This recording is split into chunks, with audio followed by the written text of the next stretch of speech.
Alléluia. Dis à ton voisin que nous parlons du renouvellement de l'intelligence. C'est le thème de ce mois.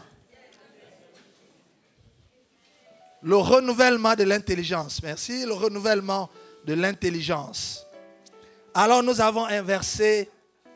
La semaine dernière, nous avons commencé à introduire par le fait de racheter le temps, car les jours sont mauvais. Et qu'il fallait très tôt le matin de bonne heure se pointer à l'agora pour pouvoir discuter de ce qui se passera dans ta journée, pour pouvoir caler les choses. Et nous avons eu des témoignages dans la semaine. Lorsqu'on applique la parole de Dieu, ça marche. Ça marche. Mais si nous n'appliquons pas, nous aurons l'impression que Dieu n'est pas là ou que les messages ne sont pas puissants, que c'est tous les mêmes. Non, la puissance de Dieu est dans l'application du message. La puissance n'est pas dans l'écoute, c'est dans l'application du message. Amen. Alors chaque parole de Dieu augmente notre foi afin que nous puissions avoir le comportement qu'il faut et l'attitude qu'il faut pour saisir et vivre comme Dieu le veut et être au-delà de la mêlée de tout ce que le diable veut faire.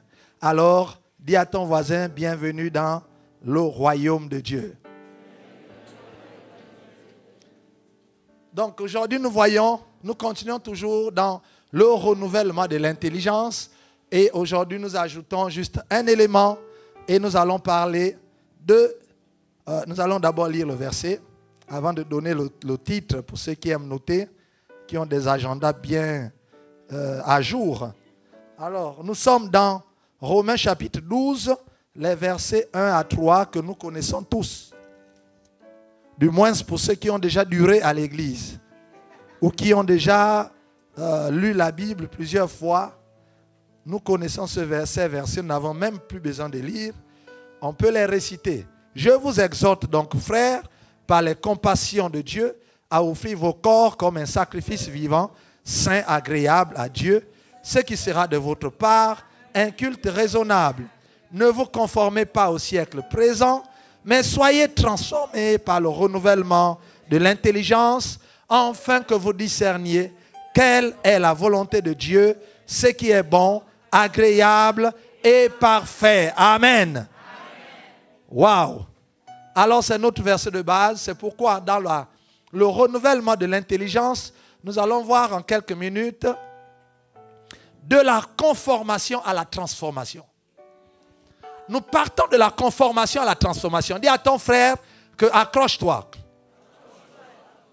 Parce qu'aujourd'hui, je ne vais pas donner beaucoup plus d'explications. J'ai le pasteur qui me regarde, il faut que je termine à l'heure.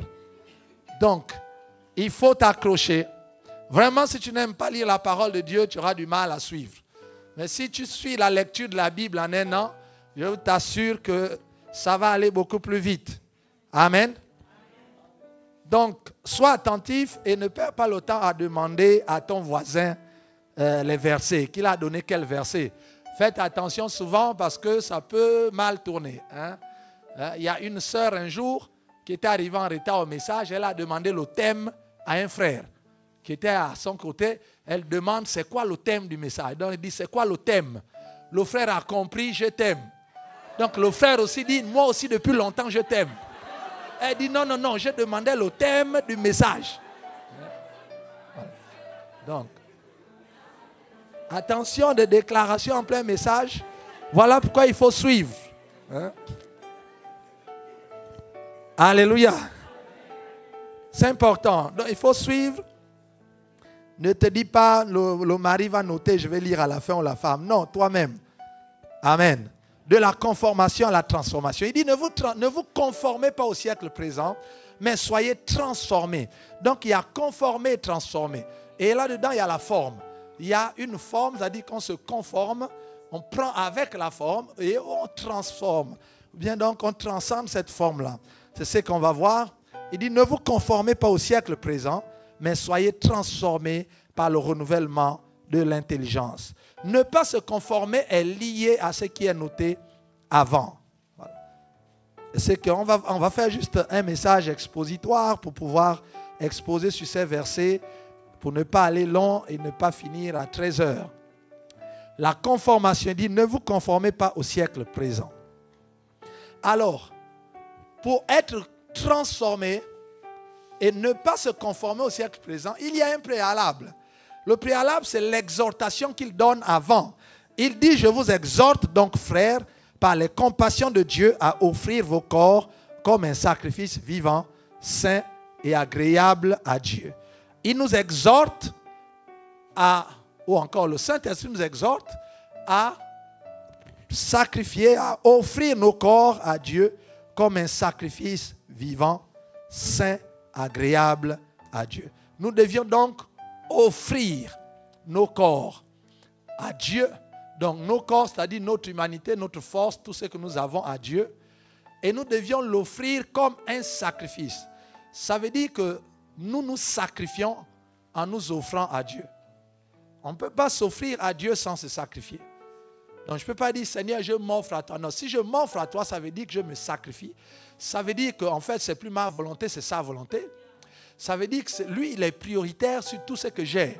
Je me sacrifie. Moi, mon argent, mes vêtements, mes voitures, mes maisons, tout mon temps, ma force, tout ce qui est en moi, je me sacrifie. Ça veut dire que j'offre toutes ces choses à Dieu. Offrir toutes ces choses à Dieu, ça veut dire que je suis prêt à tout moment. C'est-à-dire que mentalement, je suis déjà calibré et paramétré à ce que Dieu utilise tout ce que j'ai et tout ce que je suis. Sans que je ne boude, sans que je ne murmure. C'est une disposition ou encore une prédisposition. Je suis prédisposé. Je suis déjà moi-même personnellement disposé.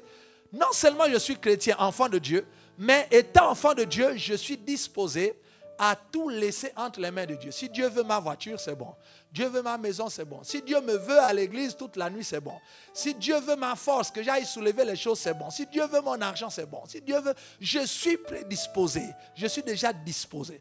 C'est offrir mon corps à Dieu comme un sacrifice vivant. C'est ce que Abraham a fait, que nous avons vu la fois dernière. Dieu lui a demandé de ne plus offrir Isaac parce que lui, il était déjà prédisposé à offrir Isaac. Dans son cœur, il avait déjà offert.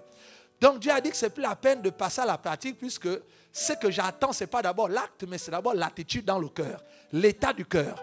Ton cœur a déjà accepté, est déjà prêt, c'est bon. Et c'est ce que Dieu a dit, c'est que la Bible veut nous dire ici, s'offrir en sacrifice. Ça veut dire que dans ma vie, s'il y a des limites sur les choses que je peux faire pour Dieu, ça veut dire que mon sacrifice, je ne suis pas encore totalement offert en sacrifice. Parce que si je suis offert en sacrifice, normalement, si je m'offre en sacrifice, normalement, je ne dois plus avoir de limitation dans la tête, limitation mentale dans les actions de ce que je peux faire et de ce que je ne peux pas faire. Si dans la vie du chrétien, le chrétien a des limites sur ce qu'il peut faire pour Dieu et ce qu'il ne peut pas faire pour Dieu, mon frère, j'ai le regret de t'annoncer ce matin que tu n'es pas encore offert totalement en sacrifice. Wow. Donc, il n'y a pas, si dans votre vie, à un moment donné, vous avez l'impression que Dieu abuse, non, ça veut dire que vous n'êtes pas offert. Si vous avez l'impression que l'Église abuse,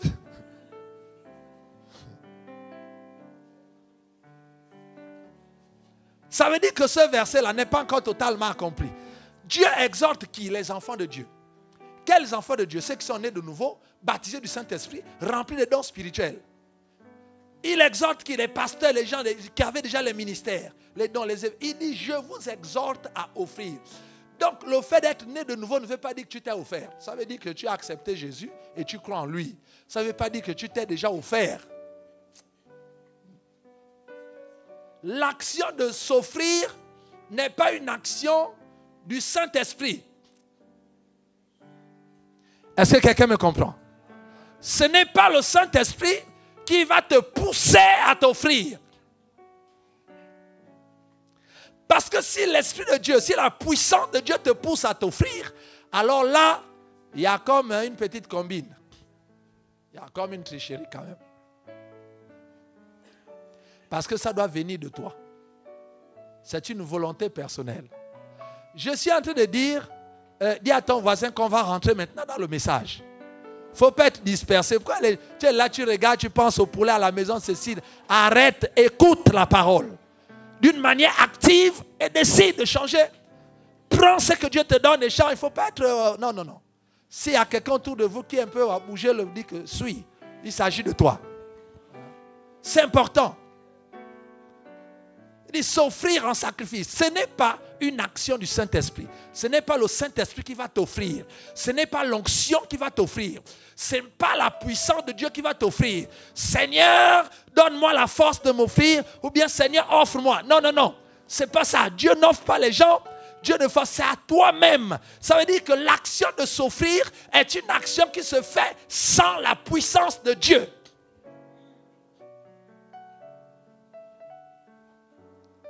Pour que ce soit agréable, il faut que ce soit sans la puissance de Dieu. C'est-à-dire que toi-même tu décides, et là Dieu voit que ça fait plaisir à Dieu. Mais si Dieu lui-même te donne la force et puis tu t'offres, il n'y a rien. Voilà pourquoi même son propre fils, pour qu'il s'offre à Dieu et qu'il meure, il a fallu que Dieu le quitte pour que Jésus lui-même prenne la décision de mourir.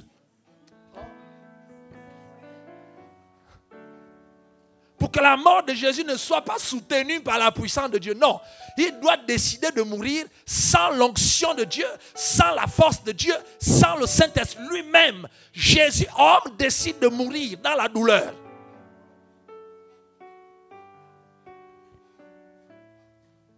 Donc les choses où quand on dit offrons-nous, tu pries en langue, ce n'est pas le Saint-Esprit qui offre quelqu'un. Preuve, on va aller vite. Il est écrit, offrez-vous à offrir vos corps comme un sacrifice vivant, saint et agréable à Dieu, ce qui sera de votre part, quoi? Un culte quoi? Raisonnable, non? Donc quand on parle de raisonnable, on parle de la raison. Donc en fait, s'offrir à Dieu, ce n'est pas quelque chose de spirituel. Est-ce que quelqu'un me comprend? S'offrir à Dieu n'émane pas de la spiritualité. Ce n'est pas une action de l'esprit. La Bible dit que s'offrir à Dieu est une chose raisonnable. Donc qui est lié à la raison. Ça veut dire qu'un enfant de Dieu doit s'asseoir, il réfléchit, il voit ce que Dieu a fait pour lui, il voit où il part, il voit où Dieu l'amène, il voit là où Dieu l'a sorti, et il voit si la puissance de Dieu est réelle dans sa vie, s'il doit s'offrir à Dieu ou pas. Et il décide raisonnablement.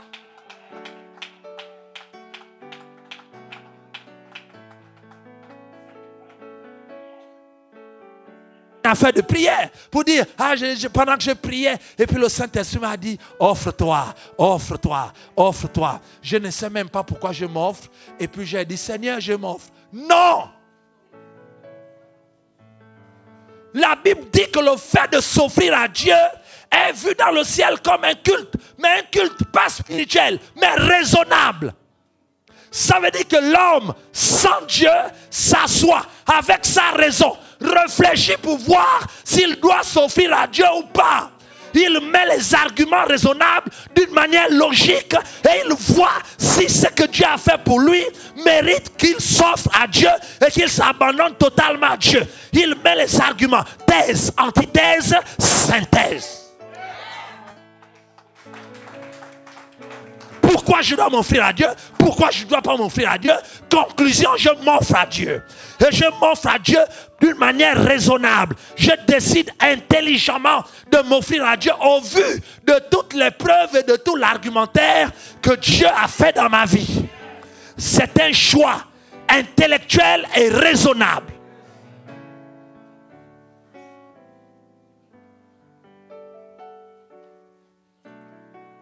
C'est important. La Bible dit que si tu le fais, c'est un culte agréable. Dieu a agréé de voir qu'un être humain s'est assis, il a compté les bienfaits de Dieu et il a décidé de rester avec Dieu.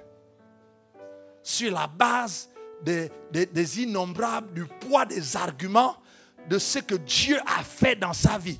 Il a décidé volontairement, raisonnablement, à la fin de son analyse et à la fin de son raisonnement, il a conclu que moi désormais c'est pour Dieu.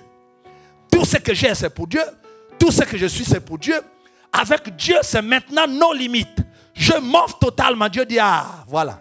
La Bible dit que quand un être humain, quand un chrétien fait ça, dans le ciel, c'est compté comme un culte agréable. Donc, quand un chrétien s'assoit pour le faire, il est en train de faire un culte.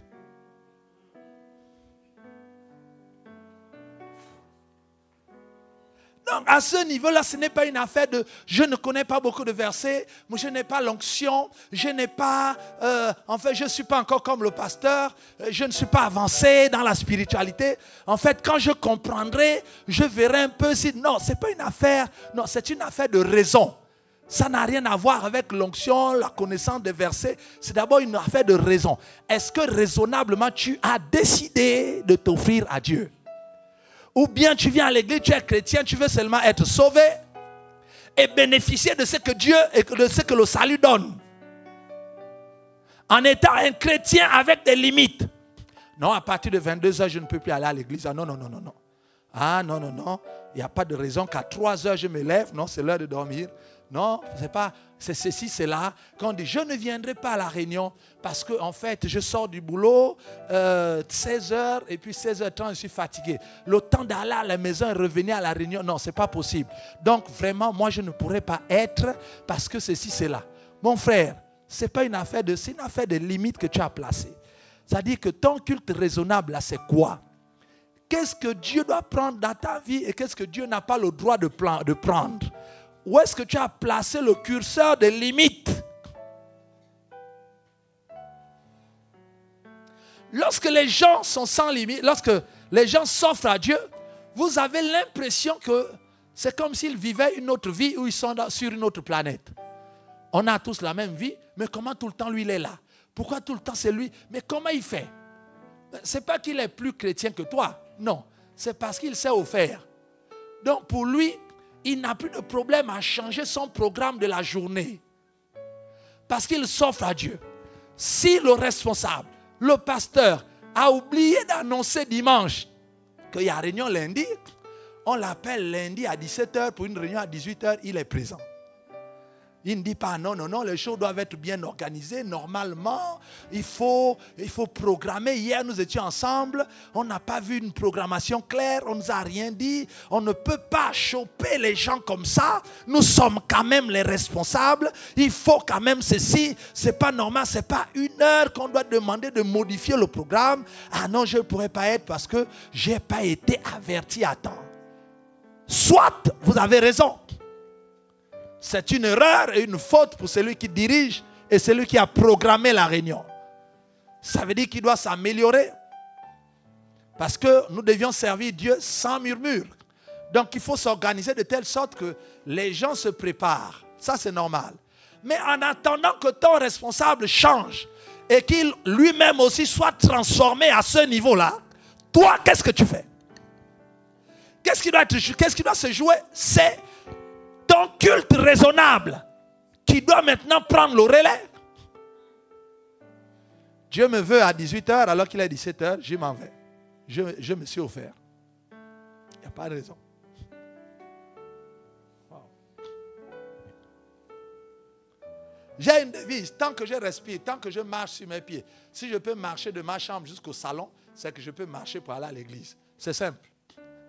Tant que j'ai encore la force, je peux soulever un bidon, c'est que je peux faire l'œuvre de Dieu. Je ne peux pas dire à Dieu, il me manque la force. Non, il ne me manque pas la force. Si je ne sers pas, c'est que là, Dieu et moi, nous savons que je suis totalement à l'île. C'est-à-dire que je ne peux rien. Même le diable à côté sait que Dieu et moi, nous savons que ce n'est pas possible.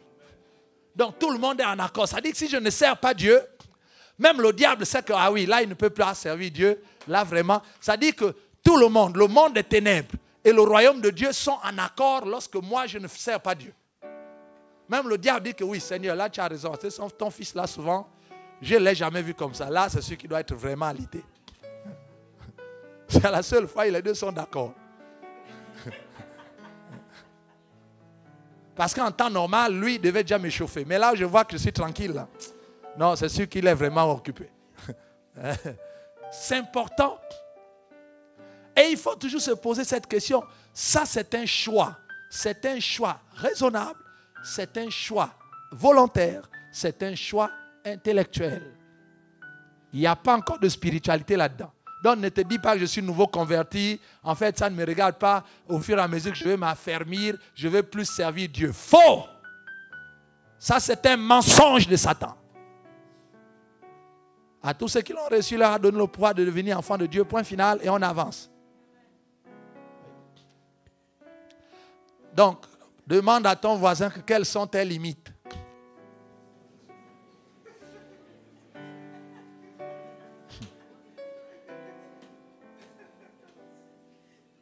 Parce que les chrétiens opposent souvent, ou le diable amène les chrétiens à opposer le raisonnement à la spiritualité.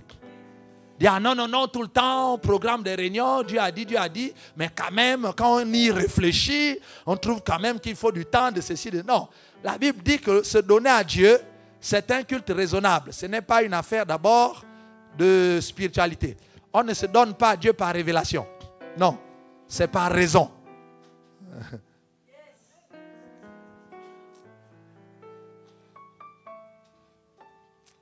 Amen. Mon frère, regarde tous les cultes que tu as ratés, les ennemis, tout ce que tu as raté en Dieu, les choses où tu mettais des raisons, tout cela. Mon frère, non, c'est ta propre raison. Il faut te repentir. Il y a un problème dans le monde, le siècle présent. Ça, c'est un préalable. C'est un préalable. C'est un préalable. C'est-à-dire que pour passer au verset 3, il faut ça déjà. Ça veut dire que c'est lui la personne. Et voilà pourquoi les chrétiens sont, malgré leur volonté à être transformés, la transformation, ça devient un dur labeur. Pour enlever la colère, pour qu'un chrétien enlève la colère de sa vie, pour qu'on dise pardonne à ton frère. Frère encore c'est facile. Pardonne à ton mari. Ou à ta mère, à ton père. Il faut d'abord au moins 2, 3, 4, 5 ans de messages onctionnés. C'est-à-dire qu'il faut que le Saint-Esprit parle pendant 5 ans. 52 dimanches multipliés par 5. Pour qu'après 5 ans, ils viennent ici devant. Finalement, j'ai été touché et j'ai pardonné à ma mère. Quoi? Depuis 5 ans que tu es chrétien? Mais tu étais où? Il y a un problème de transformation. N'est pas transformé qui veut. Toi-même, dis là à ton voisin. Parce qu'il faut que ça rentre. Là, je pose d'abord les principes. N'est pas transformé qui veut. Seigneur, je vais te transformer. Et puis tu es transformé. Faut relire le verset que vous-même vous connaissez qu'on a récité tout à l'heure. On va aller pas à pas.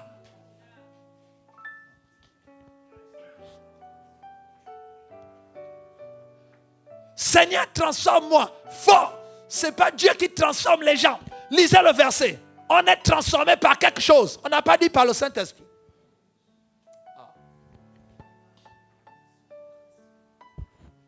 Et on va dire, oui, mais qu'est-ce que ça veut dire? Est-ce que Dieu ne transforme plus les gens? Si. Nous verrons qu'à la base, c'est toujours Dieu qui agit. Mais il prend un chemin que nous ne pensions même pas que c'est ce chemin. C'est-à-dire qu'on lit ce verset-là. Mais tout le temps, on passe à côté. Et on va jeûner et prier. Seigneur, transforme-moi, transforme-moi, transforme-moi. Dieu te dit, bon, tu as d'abord les limites. Il y a des choses dans ta vie que tu sais que tu ne pourras jamais faire pour Dieu. Parce que là, c'est trop te demander. À partir de là, tu veux quelle transformation? Ça, c'est le préalable d'abord. Dieu va te transformer comme si déjà, toi, tu ne t'es jamais offert. Dieu transforme les gens qui s'offrent. On ne peut pas transformer quelqu'un qui ne vient pas à toi. On ne peut transformer que ce qui vient à toi. Tel l'argile dans les mains d'un potier. On peut prendre l'argile et transformer pour donner une autre forme de pot, de verre, d'assiette, de marmite. L'argile ne peut pas dire hey, moi je voulais être gobelet. Moi je ne veux pas être... voilà.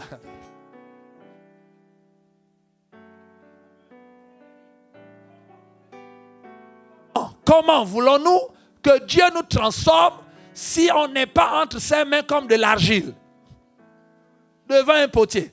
C'est-à-dire qu'on s'offre totalement. Si on ne s'est jamais offert et qu'on a des limites de ce qu'on peut faire pour Dieu ou pas, Comment veux-tu que Dieu te transforme? Ne prie même pas pour la transformation, ça ne viendra pas. Les changements légers, hein, les changements légers que tu vois dans ta vie, là, ça, ce sont les effets de la parole. Parce que la parole est comme un marteau. C'est-à-dire que quand un marteau frappe une pointe, la pointe ne veut pas rentrer. Vous ne verrez jamais une pointe qui veut rentrer dans le bois. Non, c'est le marteau qui force. Est-ce que quelqu'un comprend? Donc il y a certaines paroles qui rentrent dans nos cœurs parce que la parole est un marteau. À force d'écouter tous les dimanches, même si tu ne veux pas, la pointe rentre. Bam, bam, bam, bam. Au bout de quelques mois, de quelques années, tu te sens un peu transformé. Mais en fait, c'est l'effet de la parole dans ta vie. Ce n'est pas une concurrence de ta volonté pour changer. Il y a des gens qui changent parce que le milieu l'y oblige. Si vous êtes dans un milieu où tout le monde est en veste, et vous tous les jours venez en jean, au bout de 2 mois vous mettez la veste. Sans que quelqu'un ne vous dise de mettre la veste. Parce que le milieu vous impose un comportement. Il y a des gens qui vivent la chasteté. Il y a des gens qui vivent l'obéissance parce qu'ils sont dans un milieu où les gens obéissent. C'est-à-dire qu'ils ont fouillé dans l'église, ils n'ont trouvé personne qui peut aller en boîte de nuit avec lui. Tous les samedis, tout le monde dans son église, ils vont à l'église, ils prient.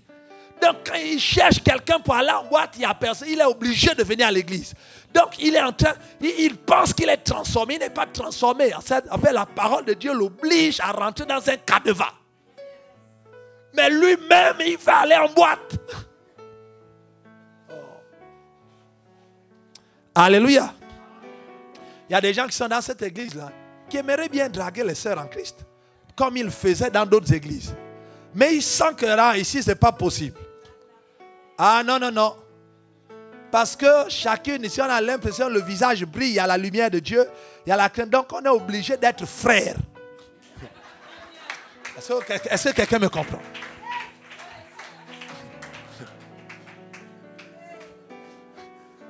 Mais ça ne veut pas dire qu'il a été transformé. Ça veut dire que l'église le met dans un canevas de sainteté. C'est-à-dire qu'il ne veut pas marcher vers la sainteté, mais on l'amène. Mon frère, tu vas être saint. Dis à ton voisin, tu vas être saint.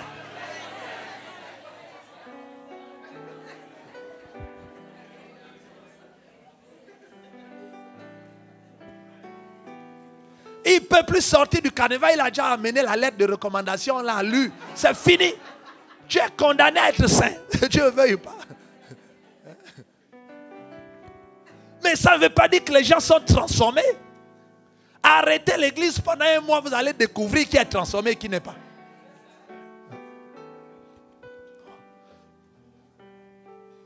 C'est très important. Il y en a qui tiennent seulement sur le fil. C'est-à-dire que tous les dimanches, on les repêche. Tous les dimanches, on les repêche.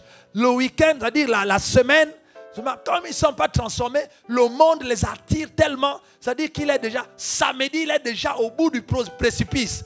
Dimanche, prédication le ramène. Ah Seigneur. Et la semaine, ça continue encore. Il est attiré par le mal, il n'est pas transformé. Donc samedi, il faut... Dimanche, on le repêche, encore retire. Ah merci Seigneur. Et ça repart, mon frère.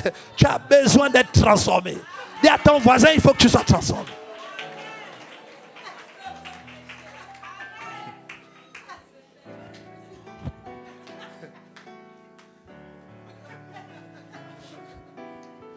Eux-mêmes, ils savent. C'est-à-dire que lui-même, il sait. Parfois, il y a des gens qui sont assidus. Pas parce qu'ils aiment Dieu plus que les autres. Mais parce qu'ils savent que c'est là où ils s'accrochent. S'il rate un dimanche, il risque de ne pas avoir la parole qui va l'encourager à lutter contre le péché. Parce que lui-même, en lui-même, il n'est pas transformé. Donc, il est attiré. Donc, il faut une parole du pasteur. Et ça, il choisit des prédicateurs. Il sait que bon, avec le pasteur Chrysos, souvent, quand il nous récupère, là, ça te rebooste un peu. Donc, ça te ramène. Donc, quand il arrive, il trouve, c'est qui le prédicateur? Non, il y a un pasteur qui prêche seulement sur l'amour. Il dit, ah, moi, j'ai besoin d'une parole qui puisse me booster cette semaine. Parce qu'il y en a qui viennent pour être secoués dans tous les dimanches qui suit. Ça, c'est terrible. C'est terrible. Mon frère, il faut que tu sois transformé. Il faut que tu sois transformé. La base, c'est ça. Ce n'est pas d'abord une affaire, c'est une décision personnelle. Quand tu décides de suivre Dieu et t'abandonner totalement, là, c'est-à-dire que tu viens entre les mains du potier et là, il commence à te façonner. Et l'autre argile qui est au sol, quand il regarde maintenant, il voit son voisin qui était avec lui à l'argile, il est déjà en forme de peau. On a déjà mis les fleurs, on a mis les couleurs, il dit que au moins l'autre, mon frère. Oh non, mais Dieu fait la combine. On est venus ensemble, lui, là, sa vie avance, ma vie n'avance pas. Non, c'est parce que lui, il a accepté, il a dit, Seigneur, transforme-moi. Je suis disposé, je m'offre. Et le Seigneur a donné la forme qu'il a voulu. Toi, ta vie chrétienne a des limites. Des limites qui sont justifiées même par la spiritualité. Vous avez même des versets bibliques qui justifient vos positions. Non, la Bible dit quand même que l'homme est ceci. La Bible dit que celui qui ne travaille pas ne mange pas non plus. Donc moi je ne peux pas aller à l'église parce qu'il faut que je travaille. La Bible dit que le paresseux, Dieu n'aime pas les paresseux. Donc moi je ne peux pas. Pasteur, vous voyez, il y a des gens qui prennent. Dans la Bible, il y a tous les versets, tout. Même si tu veux tuer, tu vas trouver un verset. Donc ce n'est pas le fait de citer la Bible que vraiment c'est ce que Dieu veut que tu fasses. Ce qui est agréable. Lorsque cette étape-là est passée, mon frère, ma soeur, tu es parti pour une vie chrétienne de miracles et de puissance. De puissance. Parce que Dieu va te façonner et il va te transformer. Il dit maintenant, ne vous conformez pas, c'est normal. Quelqu'un qui s'est déjà offert, on peut maintenant lui dire de ne pas se conformer parce qu'on va te donner une autre forme. Donc ne prends plus les autres formes. Non. Ne te conforme plus au siècle présent. Mais soyez transformés par le renouvellement de l'intelligence. Et ces versets en français, c'est facile à lire. Mais quand on reprend du grec, parce que vraiment, je fais du grec en fait. Je vous assure que je bénis Dieu. C'est très important. Quand on prend ce verset en grec, mais quelle richesse. Aïe, le français, ce n'est pas riche. Il faut repartir, apprenons les langues dans lesquelles la Bible a été écrite. Parce que voilà pourquoi il y a beaucoup de versions. Parce qu'on veut se rapprocher de ce que, mais c'est difficile. Et donc toutes ces versions-là, il faut les lire, il faut les avoir même à la maison pour essayer de cerner les expressions du passé. Pour comprendre l'évangile d'aujourd'hui. Se conformer. Se conformer, ici c'est conjugué, mais le verbe lui-même, ça veut dire sous-schématizo. Sous-schématizo, ça c'est le verbe, à l'infinitif encore au présent, l'indicatif, première personne, du singulier. Sous-schématizo, ça vient de deux mots, de sun, de sun, qui veut dire avec. Donc, ce qui a donné confort en français, avec. Donc, sun et de kéma, qui a été traduit dans le français par schéma. On y va. Alors, qu'est-ce qui se passe? Se conformer sous schématiso, ça veut dire se conformer au modèle d'un autre. Donc, être façonné au modèle de quelqu'un d'autre. Se conformer, c'est se conformer dans son esprit et son caractère. Donc, son esprit et son caractère se conforment au modèle de quelqu'un d'autre. Voilà. Donc, on se conforme, donc même dans notre esprit, notre façon de penser et dans notre caractère, on ressemble maintenant à quelqu'un d'autre, au modèle auquel on se conforme. Et on devient comme un peu la copie de cette personne. La Bible nous dit de ne pas se conformer au siècle présent.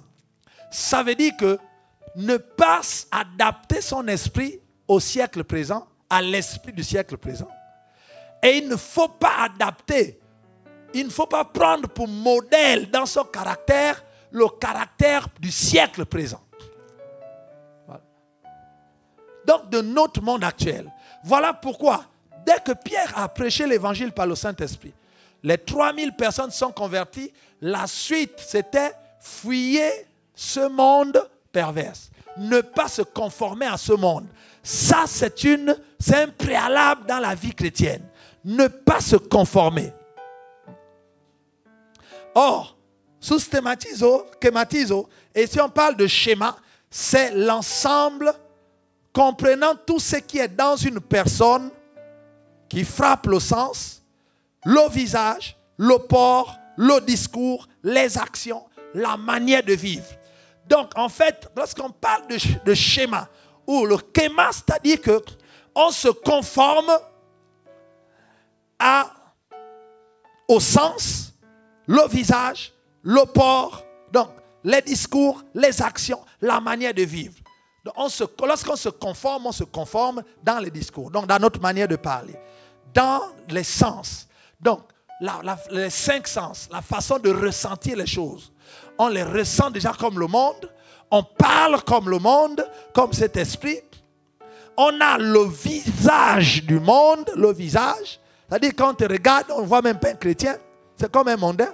Le port, c'est-à-dire que tout ce que nous portons est schématisé sur le monde. Ça, c'est là, se conformer, les discours et les actions. C'est-à-dire que tout ce que les mondains font, nous faisons. C'est notre façon de réfléchir et la manière de vivre. La manière de vivre du monde. C'est-à-dire que lorsque le monde pense que le président a mal fait de nommer un tel, le chrétien aussi qui se conforme pense pareil. Voilà. Lorsque le païen pense que quand il y a des problèmes financiers, il faut faire un crédit, le chrétien aussi se conforme, donc il pense pareil. Ne vous conformez pas au siècle. Donc, ne ressemblez pas au schéma du siècle présent. Ou ne soyez pas le schéma du siècle présent. Ça veut dire que si on veut voir l'esprit du monde d'aujourd'hui, il suffit de regarder ta vie. Donc, ta vie devient un schéma. Dans ta manière de faire, ta manière de penser, ta manière de... Regardez les choses du monde et le schéma. Hein, les chrétiens qui sont schématisés, qui sont sous-schématisés. Il y a des chrétiens qui sont schématisés ou qui ont schématisé le monde dans leur vie. Ils ne sont pas le monde. Parce que le schéma, ce n'est pas la réalité. Mais le schéma montre déjà l'allure et les formes. Mais ce n'est pas la réalité. Un plan qui est un schéma pour arriver à l'église Sive, lorsque tu le suis, tu arrives. Mais dans la réalité, ce n'est pas comme ça. Mais c'est le schéma.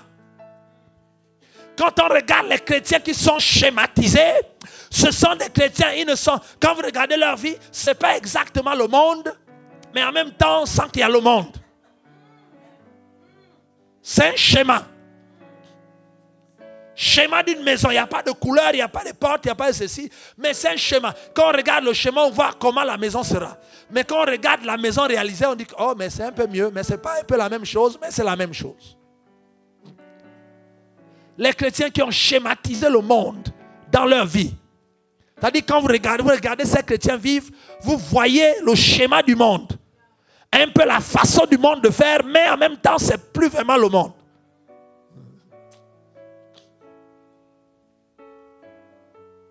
Les chrétiens schéma, c'est des chrétiens, quand ils ont un problème contre quelqu'un, ils ne parlent pas.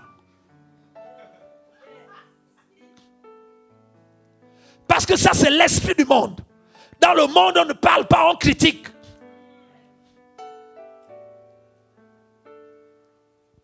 Et quand on est devant la personne, on fait semblant d'être heureuse et d'être en joie.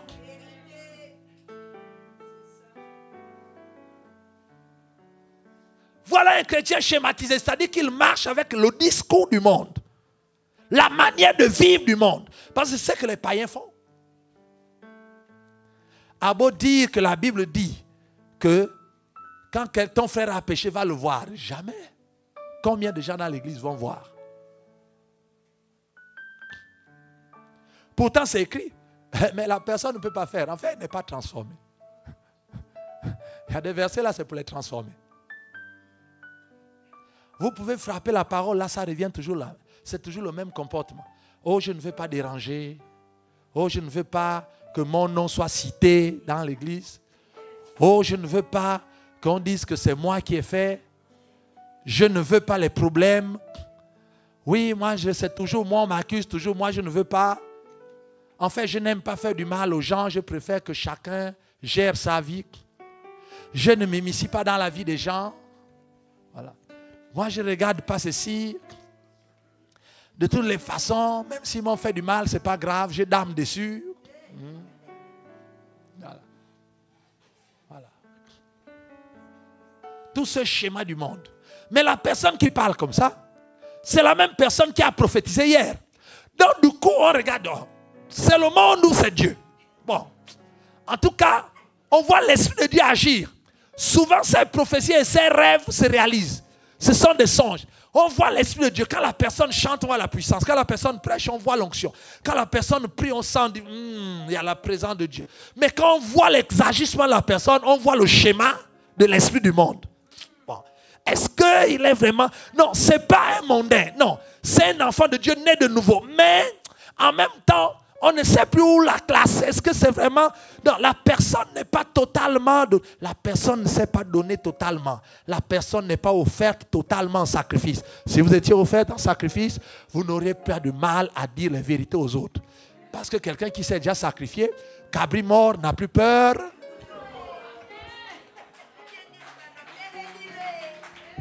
C'est quelqu'un me comprend. Moi, j'ai été sacrifié à Dieu. Moi, je m'efforce à me sacrifier à Dieu tous les jours. Donc, du coup, si des gens devant Dieu, je suis sacrifié, je vais avoir peur de vous. Cabriment, on n'a plus peur de couteau. S'il faut te dire la vérité, je te dis. Tu veux sortir de l'église, tu pars. Tu veux rester, tu restes. En fait, ça dépend de toi-même. Le mouton broute là où il est attaché. Si tu penses que là où on t'a attaché ici, il y a de l'herbe à brouter, tu broutes. Et même s'il y a des problèmes, tu continues à brouter, bah, l'essentiel c'est de brouter. Maintenant, si tu trouves qu'il n'y a pas d'herbe, ça c'est ton problème. Mais si tu es dans le péché, je vais te dire. Si tu es là, je vais te dire. Si tu m'énerves, je vais te dire. Si je vais te dire. Et moi, je vais te dire. Je te dis que je vais te dire. Comment veux-tu que je rentre chez moi à la maison avec la pensée que je suis en colère parce que toi, tu m'as mal parlé et moi, je vais rentrer en boudant. Je boude sur la route, je monte dans le taxi en boudant. Je boude avec le taximan qui n'était même pas à l'église, qui ne sait même pas ce qui s'est passé. Je boude tout le monde à la maison alors que le problème s'est passé avec un frère à l'église. Le pasteur te dit bonjour, tu ne réponds plus. Les frères t'appellent, tu ne réponds plus. Alors que tu as eu un problème avec une seule sœur de l'église. C'est maintenant un problème de toute l'église. Tu ne veux plus répondre, tu ne viens plus à l'église, tu ne viens plus au réunion. Et ceci, et c'est là. Schéma.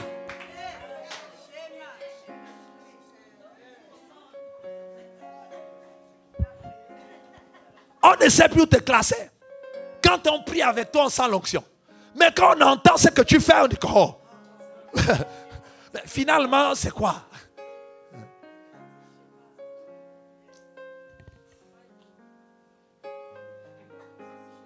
Tu as été sous-schématisé.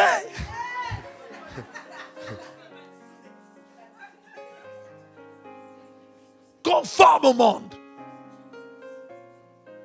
Donc vous voyez qu'il y a un lien dans ce que Paul dit, il y a une logique. Il y a une logique claire. Offrez-vous à Dieu. Et que si vous vous offrez à Dieu, alors vous aurez la force de ne pas vous conformer. Si vous ne vous offrez pas à Dieu, vous ne ferez que vous conformer. Parce que vous n'êtes pas offert à Dieu. Donc il y a une suite logique. Voilà pourquoi, pasteur, quand vous dites aux chrétiens que la Bible dit, quand ton frère a péché, va le voir. Tu es allé le voir? Non. Pourquoi? Pourtant c'est écrit. Pourquoi tu n'es pas allé le voir? Oh non, j'ai pensé que, j'ai pensé que, je croyais que, en fait, je n'avais pas vu ça comme ça. Vous voyez les choses comment? C'est que les choses, on doit les voir comme Dieu les voit, c'est dans la parole. Mais comment vous ne voyez pas les choses comme ça? Maintenant, vos choses là, vous les voyez comment? Vous les voyez selon le schéma du monde. Vous êtes conformé au monde. Mais né de nouveau. Il n'y a que le nom qui est dans le livre de vie, mais ta vie est dans le monde.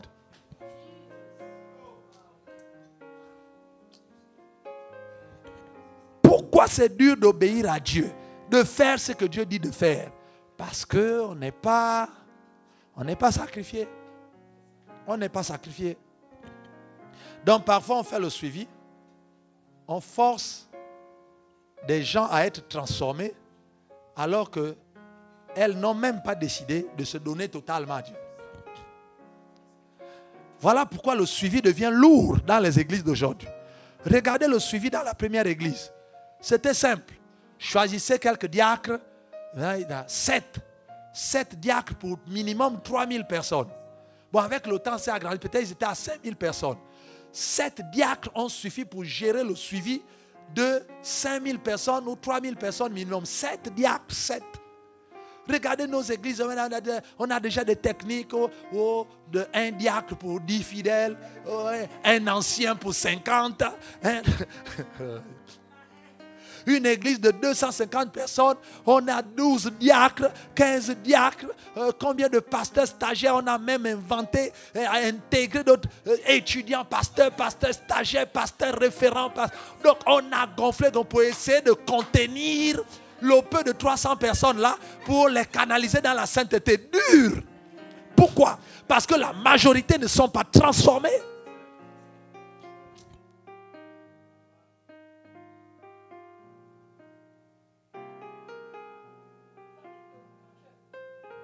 Des chrétiens schéma là.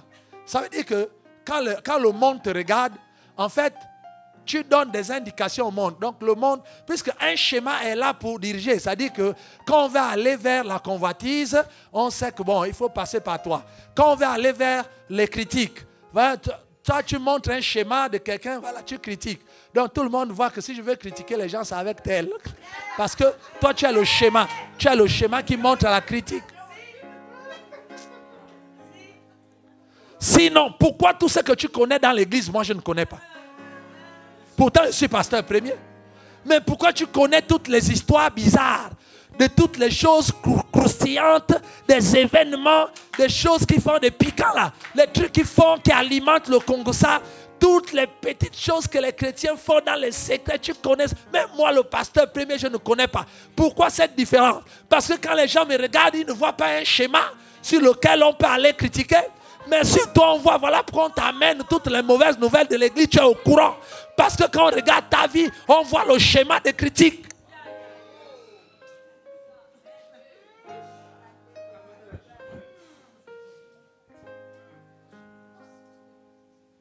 Tu n'es pas encore transformé à ce niveau. Il faut te sacrifier. Sœur, tu es dans l'église. Un nouveau converti ou un païen arrive dans l'église, c'est toi qui le drague. Bon. Or, l'église est composée de 60% de femmes, dans lesquelles il y a peut-être 80% de célibataires. Mais c'est toi que le païen là qui est arrivé choisit. Mon frère, ce n'est pas la malchance. Ce n'est pas la malchance. Est-ce que quelqu'un me comprend? Non, il ne faut pas dire les choses de mon corps là, non. Ce n'est pas les choses de ton corps. Ce n'est pas une malchance. Ce n'est pas un démon, non. C'est que quand le païen a regardé toutes les sœurs, il a vu que tu es un chrétien, une chrétienne qui se conforme au monde. Donc il a vu un schéma sur toi. Voilà des indications qui peuvent aller à la fornication. Voilà pourquoi il a dit, donc le problème ce n'est pas toi. C'est qu'en toi il y a un schéma. Et tu dois enlever.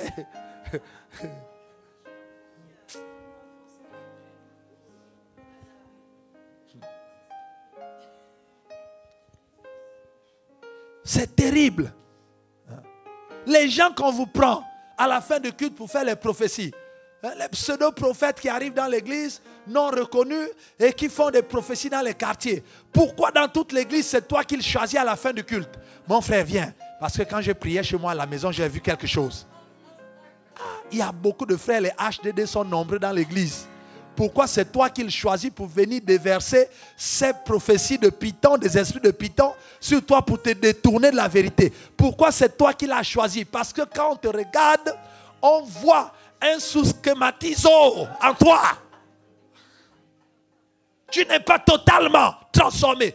Et tu es conformé au monde dans un certain sens. Voilà pourquoi il t'a choisi. Parce que tu lui montres des indications. Le schéma montre les indications. Donc les choses ne se font pas au hasard.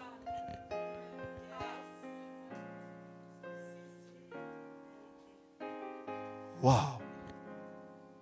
Ça ne se fait pas au hasard. Il dit, à partir de là, mais soyez transformés. Soyez transformés par le renouvellement de l'intelligence. Lorsqu'on regarde le verbe transformer, ça a été traduit par transformer. Mais le verbe c'est métamorphose. Métamorphoso. C'est métamorphose. En fait, transformer ici que Paul dit, ce n'est pas transformer comme au sens du français où on va transformer les choses. Non. Transformer, c'est soyez métamorphosés.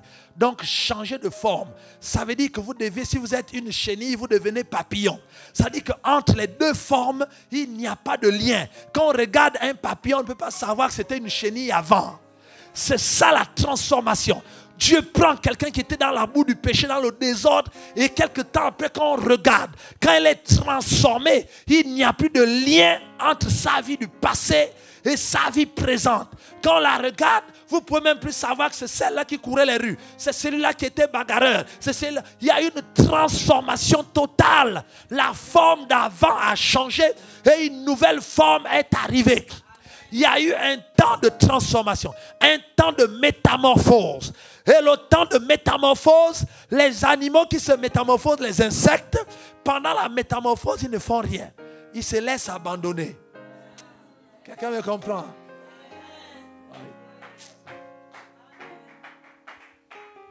Vous ne verrez jamais une chenille en train de se débattre que je veux devenir papillon, je veux devenir papillon. Elle mûrit et puis elle se met dans une coquille et elle attend les effets sur sa vie, les effets sur sa vie, jusqu'à ce que quand elle sort de là, c'est un papillon. Commence à voler. Ça, c'est la métamorphose. Voilà pourquoi Dieu dit, je suis en train de nous amener petit à petit, d'une manière de faire un peu de la maïeutique, d'aller petit à petit, pour arriver à quelque part. C'est-à-dire que quand Dieu te demande de t'offrir, c'est pour t'enfermer afin de te métamorphoser. Donc Dieu ne nous demande pas de nous offrir pour nous embêter, prendre notre argent, prendre nos biens et puis nous embêter, nous fatiguer avec son œuvre. Non, parce que c'est le processus de la transformation. Si tu te donnes à Dieu, il te met dans les conditions de la métamorphose. Au moment où tu dis, Seigneur, je m'offre, fais de moi ce que tu veux, je n'ai plus de limite. Alors Dieu te prend et te fait rentrer, te met dans un repos, te met dans une coquille et sa parole, il te met en incubation. Et sa parole te transforme, te agit. Et quand tu sors de là, tu as une autre forme. Une autre forme qui ne ressemble plus à la forme d'avant. Voilà. Et ce genre de chrétien, on ne dira plus que le singe qui a été fou un jour, voilà, ne manque jamais de gestes. Hein? Les gestes de la folie qu'il avait avant. Un singe guéri de la folie garde toujours quelques gestes. Hein, les derniers, c'est qu'elle là. Donc de temps en temps, il est bien, mais après vous allez entendre, waouh! On dit, mais c'est quoi? On dit non, en fait, il était fou, mais bon, il y a encore quelques séquelles. Donc voilà, on voit, voilà, en Christ, ça n'existe pas. Tu ne peux pas être chrétien, dire que tu es transformé. Avant, tu étais un coureur de jupons et tu viens en Christ et tu cours 2 jupons seulement. Donc, tu as déjà... Même pour te marier en Christ, tu demandes d'abord la main à 5 sœurs. Quand on dit, mais c'est quoi le problème? On dit non, mais quand il était dans le monde, en fait, c'était ça sa vie. Bon, il est venu en Christ, Dieu l'a transformé, mais il y a quand même quelques séquelles. Donc ça veut dire qu'il y a un fil conducteur. On retrouve un peu en Christ, plus vraiment la même chose, mais on retrouve un peu le schéma de ce qu'il était avant. Avant, il avait beaucoup de copines, 50, 30 copines. Bon, en Christ, il est né de nouveau. On a délivré, on lui a fait la délivrance. Hein. On a chassé les démons. Mais au moment où il doit se marier, il demande la main à 10 sœurs. En fait, il y a encore les séquelles.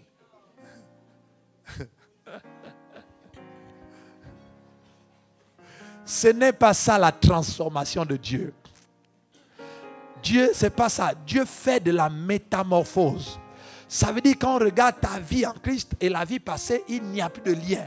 Il ne peut plus avoir de fil conducteur. On ne peut plus dire, ah oui, ce qu'il fait là, en fait, dans le monde, il faisait ça. Non. Tu as été totalement métamorphosé.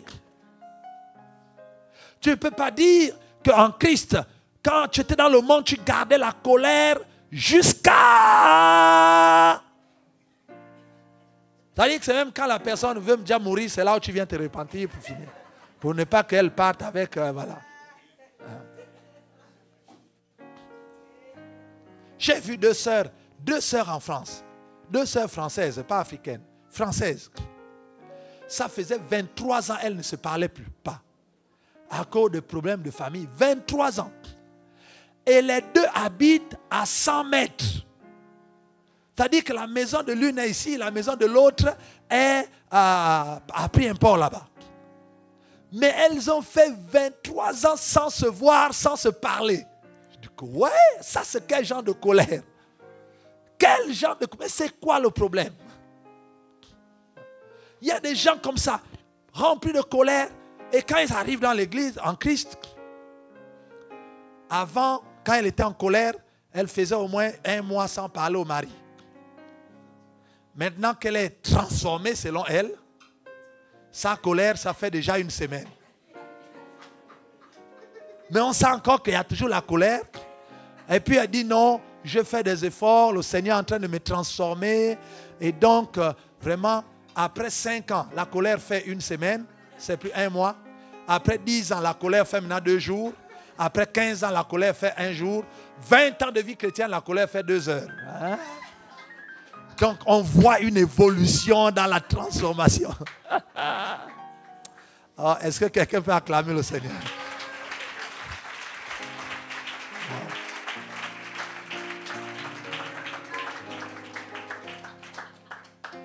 Non, ma soeur, cette transformation-là, c'est une transformation pointe toc. La transformation pointe toc, c'est-à-dire que la pointe toc, là, ça rentre dans le béton. Quelle que soit la dureté du béton, la pointe toc rentre. La pointe toc, c'est 2 choses. Ça ne se plie jamais. Tu ne peux pas lui donner une forme. Elle a sa forme, elle doit rentrer dans le béton. Soit elle rentre ou elle se casse. C'est tout. Il n'y a pas de plier la pointe toc. La parole de Dieu est comme une pointe toc. Tu ne peux pas la plier selon ta compréhension et selon tes sentiments et tes besoins. Ce n'est pas possible. Si elle rentre dans ta vie, elle rentre. Donc, quand vous voyez des gens qui sont transformés comme ça, il faut dire que ça, c'est l'effet de la parole de Dieu dans sa vie. Mais la personne elle-même ne s'est jamais donnée. Mais à force d'être exposée à la parole, la pointe toc perce le béton de son cœur. Au fil des années, comme c'est dur, ça rentre doucement. Voilà pourquoi vous voyez la transformation. Ça, c'est maintenant, il y a un fil conducteur, donc il y a un itinéraire. Ça part de 1 mois, 2 semaines, 1 semaine, 2 jours. Et ça avance. Et il dit, merci Seigneur, je suis transformé. Non, pas au sens de la Bible. Dieu fait de la métamorphose. Ça veut dire que dans ta vie passée, ta vie présente, tu dois avoir maintenant on doit voir 2 vies bien distinctes. Il n'y a pas de raison que dans ta vie passée, tu traînais avec des copains, des copines de ceci. Dans ta vie chrétienne, on te voit encore traîner. Oh, c'est plus des copains, c'est maintenant des ex. Mais vous vous appelez quand même. Sans rien vous retrouver au restaurant pour manger. Mais en toute amitié, il n'y a plus rien. Mais on sent que c'était qui non, c'était mes ex quand j'étais dans le monde. Mais maintenant, il n'y a plus rien. Je leur prêche l'évangile. Et bon, on sort manger quand même ensemble. Donc, on voit toujours le schéma dans ta vie. Mais on ne peut plus t'accuser de péché, il n'y a pas le péché. Sauf qu'il y a le schéma du monde, de l'esprit du monde. Il n'y a pas de il n'y a pas métamorphose. Métamorphose, la chenille est accrochée à l'écorce de l'arbre. Si elle lâche, elle tombe. Quand elle devient papillon, elle vole, elle n'a plus besoin de s'accrocher. Son monde change et son milieu change. Le milieu de la chenille, c'est le milieu de l'arbre. Le monde de la chenille, c'est l'arbre. Le monde du papillon, c'est l'air. Donc tu ne peux pas dire que Dieu t'a transformé et tu es toujours le papillon, toujours là collé à l'arbre. Seigneur Dieu. Tu ne peux pas dire que le Seigneur t'a transformé et tu as toujours les mêmes amis païens, tu as toujours les mêmes camarades païennes. Et ils vont en boîte, ils vont dans les cochers, les copains, les copines. Toi, tu vas à l'église et vous êtes amis. Vous êtes toujours dans le même monde. La métamorphose s'est passée à quel niveau? Parce que ce qui vous sépare, ce qui sépare la chenille qui est devenue papillon et les autres chenilles, ce n'est pas le lien de parenté. C'est le milieu dans lequel les deux se trouvent. La chenille qui est devenue papillon n'a pas oublié que les autres chenilles qui sont restées sur le parasolier sont ses parents. Sauf que sa nouvelle forme ne lui permet plus de vivre sur le parasolier. Ce qui te sépare de tes anciens amis quand tu te convertis et te donnes au Seigneur, ce n'est pas votre lien de parenté ou d'affiliation. Ce n'est pas votre amour qui cesse. Ce n'est pas que tu ne vas plus aimer les païens. Non, vous vous aimez toujours, sauf que le milieu dans lequel tu opères n'est plus le même milieu où ils sont. Donc le milieu vous sépare. Ce n'est pas que l'amour a cessé, c'est le milieu qui vous sépare. Tu es dans un autre milieu. Métamorphose. Métamorphose. Changer dans une autre forme. Être transformé. Être transformé. Voyez-vous, c'est le même verset qui a été appliqué dans le livre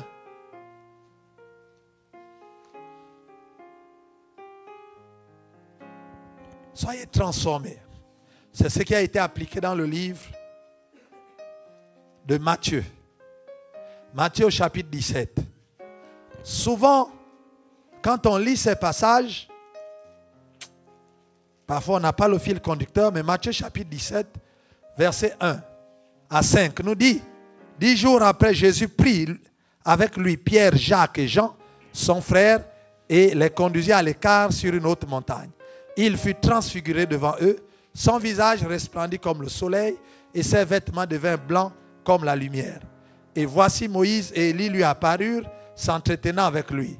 Pierre, prenant la parole, dit à Jésus, « Seigneur, il est bon que nous soyons ici. Si tu le veux, je dresserai ici 3 tentes, une pour toi, une pour Moïse et une pour Élie. » Comme il parlait encore, une nuée lumineuse les couvrit et voici une voix fit entendre de la nuée ces paroles. « Celui-ci est mon fils bien-aimé, en qui j'ai mis toute mon affection. Écoutez-le. » Lorsqu'ils entendirent cette voix, les disciples tombèrent sur leurs faces et ils furent saisis d'une grande frayeur.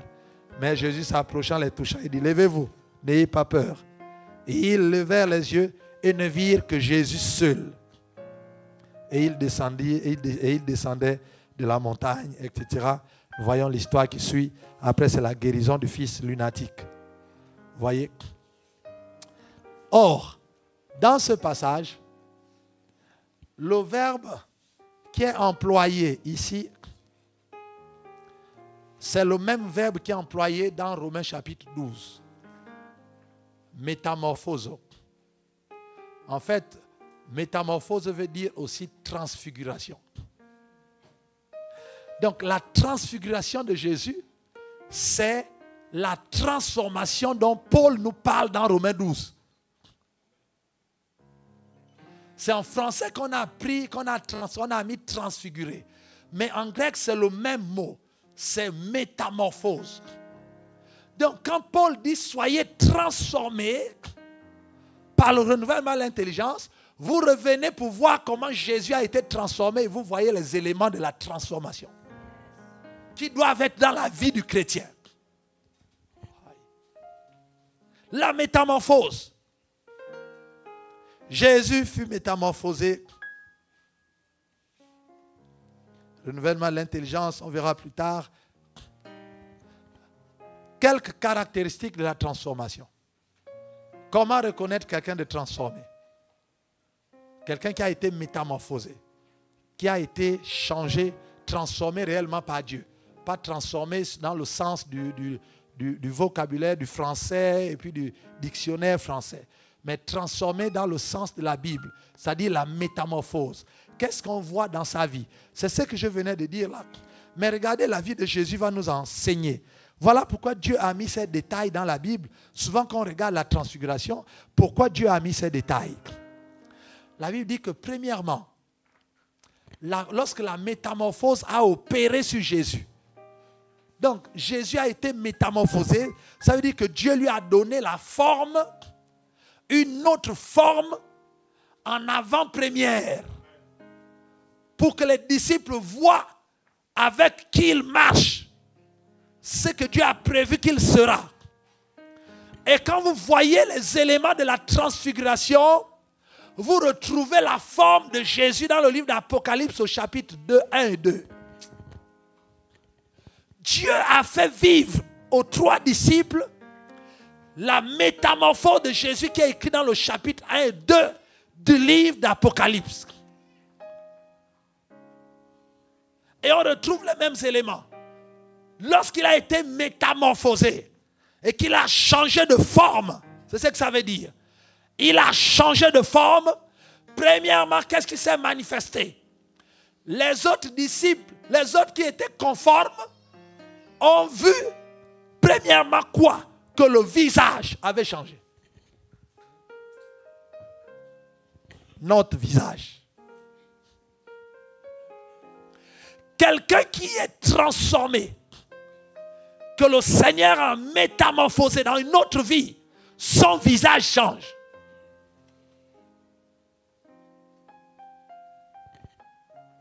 La Bible dit que son visage est devenu comme le soleil. Un visage qui brille. Un visage où on sent que la colère est partie, la tristesse est partie, le découragement est parti. On commence à voir le visage du soleil qui brille. On voit la personne devient attrayante. La personne devient, il y a quelque chose qui se dégage. Même les rides qu'il y avait, c'est fini. C'est parce qu'on regarde la personne, c'est toujours le même visage qui est sur sa carte d'identité nationale. Mais il y a quelque chose qui rayonne. Il y a quelque chose qui brille. Il n'y a plus la tristesse. Il n'y a plus le mal. Il y a déjà une joie intérieure. Il y a une paix qui dégage de ce visage. Le visage a changé. Même les païens, quand ils te regardent, ils voient que tu as changé. Et c'est ce qui s'est passé parce que les pierres et les autres n'étaient pas encore transformés. Donc eux, ils étaient encore conformes au monde du judaïsme de l'époque. Voilà pourquoi ils ont été les premiers, ils ont remarqué les changements. Donc lorsqu'on est changé, lorsqu'on est métamorphosé, les gens conformes réalisent et voient le changement sur ton visage. Là où les gens sont anxieux, toi tu es tranquille.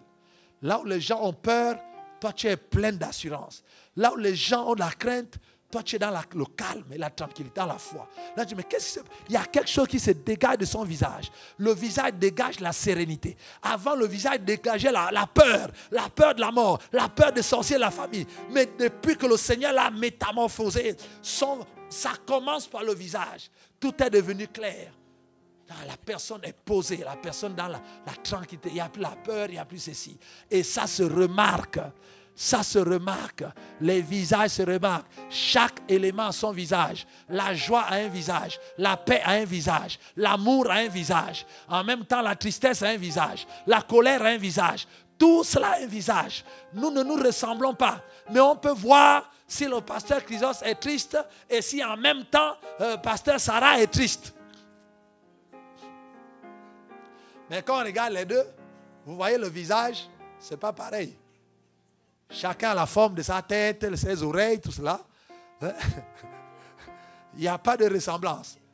Mais si les deux sont tristes, on peut le voir sur leurs visages qui sont différents. Aïe, aïe, aïe. Est-ce que quelqu'un me comprend? C'est de cela qu'il s'agit, mon frère. Lorsque tu dis que tu es transformé, tu n'as pas besoin de nous dire. Jésus n'avait pas parlé. La première chose, c'est que ça se voit sur ton visage. La question, c'est que lorsque tes parents te regardent, tes amis te regardent, tes collègues de travail te regardent, est-ce qu'ils remarquent par ton visage le changement de la métamorphose du travail que Dieu a fait dans ta vie?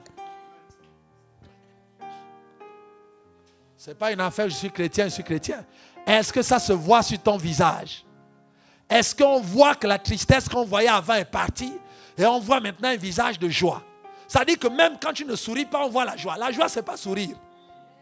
Ça a un visage spirituel. Voyez? Ça, c'est très important. Maman, est-ce que tes enfants voient que il y a un visage de Jésus sur toi? Un visage de paix, un visage d'amour. Quand on te regarde, on sent, les gens sont frappés par la paix qui émane de ton visage. La joie, la tranquillité, le calme, la foi, la patience, la fidélité. Toutes ces choses-là, ça a un visage. Est-ce que les gens voient ce visage sur toi?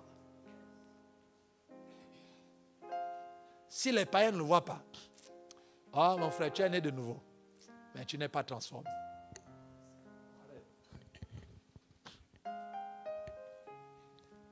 La vie chrétienne est claire. Dieu a une logique. La Bible a une logique. Il n'y a que nous qui sommes olé, on est là dans le... La Bible a une logique. Si les païens n'ont jamais témoigné que depuis que tu es devenu chrétien, là on voit que tu es en joie, tu as changé. Et ils voient quoi? Ils voient ça se voit sur le visage. Si les païens n'ont jamais dit ça de ta vie, mon frère, commence déjà à voir à quel niveau tu as placé les limites. Sacrifie-toi ce matin pour que Dieu déroule tout. Parce que le reste, ça déroule. C'est une machine. Dès que tu as démarré, allez, ça fonctionne. C'est nous le problème. Donc ne te fatigue pas à finir les crayons de beauté, les rouges à lèvres, les masques, là, mettre les trucs en haut comme quelqu'un qui sourit, non? Ah non, non. Parce que la colère, la tristesse est en train de ramener les sourcils vers le bas. Donc toi maintenant tu mets en haut pour voir que tu as... Non mon frère, c'est pas ça. Ma soeur, c'est pas ça. Le visage doit...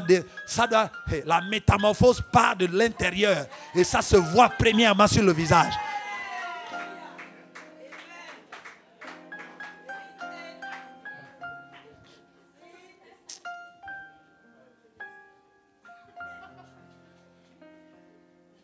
C'est terrible. Il n'y a pas plus triste que de voir un visage triste bien maquillé. C'est bizarre. Vous regardez, vous sentez que cette femme-là, vraiment la tristesse, ça saute aux yeux, c'est là. La tristesse, mais elle est bien maquillée. Mais tu perds le temps. Le visage de la tristesse, là, est là. Économise.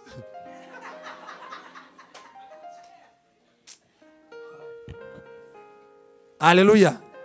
Est-ce que tu peux regarder la sœur en Christ qui est à côté de toi?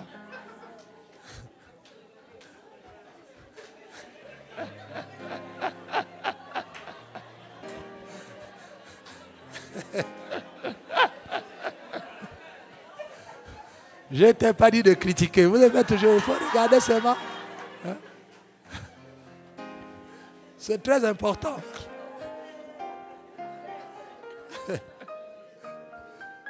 Il y a des gens qui font des efforts inutiles. Non, laisse le Seigneur te transformer. Et tu verras le soleil. La Bible dit que son visage est devenu comme un soleil. Première caractéristique de la métamorphose. Deuxième caractéristique, ses vêtements sont devenus blancs comme de la lumière. Je ne sais pas comment les vêtements peuvent être blancs comme la lumière. En fait, c'est comme il n'y avait pas de mots à expliquer. Le vêtement est devenu blanc comme de la lumière. Donc sans tache. Or, le livre d'Apocalypse nous dit que les vêtements que portent les enfants de Dieu, ce sont les œuvres qu'ils ont faites et qu'ils accomplissent. Les œuvres que nous faisons en Christ sont un vêtement. Toutes nos œuvres sont spirituellement un vêtement. Si tu rêves tout le temps que tu as toujours les habits déchirés, ça veut dire que vraiment tu fais de mauvaises choses. Il faut refaire les bonnes œuvres. Ça veut dire que ton vêtement est déchiré, il manque les bonnes œuvres. Les bonnes œuvres sont le vêtement. La Bible dit que son vêtement est devenu éclatant. La deuxième chose, quand quelqu'un est métamorphosé, la deuxième chose qu'on voit dans la personne, c'est que ses actions ont changé. Les œuvres qu'elle pose ont changé. C'est maintenant les œuvres de lumière et non les œuvres de ténèbres. Elle commence à faire du bien aux gens qui lui font du mal. Elle commence à aider les gens qu'on ne doit pas normalement aider. Même les gens qui l'ont critiqué, il leur fait du bien. Lorsque les œuvres ont changé, non seulement on fait des œuvres, mais des œuvres éclatantes comme la lumière. Donc les œuvres de l'Esprit, les œuvres de Dieu, parce que c'est Dieu qui est la lumière. Donc, c'est une personne qui pose les œuvres conformément à ce que Dieu a dit. Elle ne réfléchit plus. C'est plus quelqu'un, lorsque tu l'énerves, elle dit, si c'est comme ça, je coupe les vivres. Non, non. Les œuvres changent. Non, tu peux dire que tu es chrétien, mais on regarde les œuvres, est-ce que ça a changé? À la maison, tu brimes toujours les gens, tu brimes le mari, tu punis le mari, tu punis la femme, tu fais ceci. Dès qu'il y a cela, on dit qu'est-ce qui se passe? On dit que non, j'ai puni ma femme. Parce qu'elle doit comprendre. Donc tu es en train de les œuvres d'avant. Avant que tu ne sois chrétienne, tu punissais toujours la femme. Bon, avant, tu faisais 2 jours, tu dormais dehors. Maintenant que tu es devenu chrétien, maintenant tu punis la femme en ne pas manger sa nourriture. Ou bien, et que tu es devenu spirituel, la punition, c'est maintenant qu'elle doit lire tout le livre de Matthieu et de Psaume. Hein? Donc, est-ce que quelqu'un comprend? Et la personne pense qu'elle a été transformée, métamorphosée. Mais en fait, la punition est toujours là. Le caractère n'a pas changé. Tes œuvres n'ont pas changé. C'est seulement le type de punition qui a changé. Mais ton vêtement n'a jamais changé.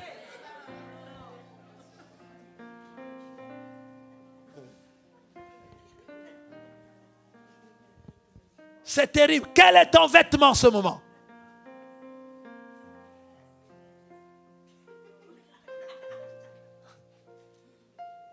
Oui, il y a des gens qui le font pour montrer qu'ils sont spirituels. Mais ils punissent avec les versets bibliques. Il envoie l'enfant, tu vas me réciter Jean 3,16 pendant ma chair. Et tu écris ça 400 fois. Demain, il dit non, il faut que l'enfant prenne la parole. Ce n'est pas une affaire de parole.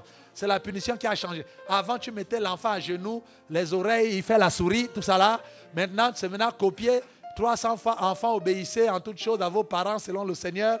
Tu masques ça, mais en fait, ton vêtement n'a jamais changé. Tu es toujours le même. Tu n'as jamais été métamorphosé à ce niveau. Tu es seulement né de nouveau. Ton nom est seulement écrit dans le livre de vie. Dieu t'a donné les dons spirituels, mais tu n'as jamais été métamorphosé. Parce que la même nature est là, le même vêtement est là. Le même vêtement est là. Avant, quand tu gagnais l'argent, c'était la bamboula. Marcher partout, boîte de nuit, ceci, etc. Maintenant que tu es devenu chrétien, dès que tu gagnes de l'argent, c'est maintenant la bamboula chrétienne. Inviter les frères en Christ au restaurant, sortir là-bas, aller acheter les livres chrétiens, tout ce qu'en fait, la bamboula financière n'a jamais cessé. C'est seulement maintenant les dépenses qui ont changé. En fait, tu n'as pas changé. Le vêtement est toujours le même. À chaque fois que tu as l'argent, tu dépenses toujours n'importe comment. Mais là, tu calmes ta conscience parce que là, maintenant, tu dépenses pour les choses de Dieu. Mais c'est toujours n'importe comment. Le vêtement est toujours le même. Elle ne garde toujours pas l'argent. Quand les païens voient le vêtement, qui te voyaient gaspiller l'argent du salaire, quand tu étais païen et qui te voient toujours dépenser toujours le même salaire, quand tu es devenu chrétien, à la maison c'est toujours pareil. La nourriture manque, le courant n'est pas payé, les factures ne sont pas réglées, les choses, donc les mêmes conditions que les enfants subissaient quand tu étais païen, ce sont les mêmes conditions que les enfants subissent quand tu es devenu chrétien.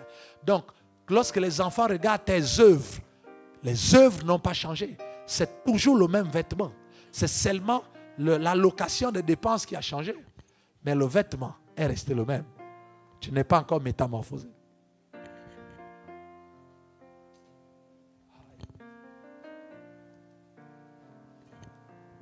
C'est resté le même. Ne confondons pas la nouvelle naissance avec la métamorphose. Être transformé.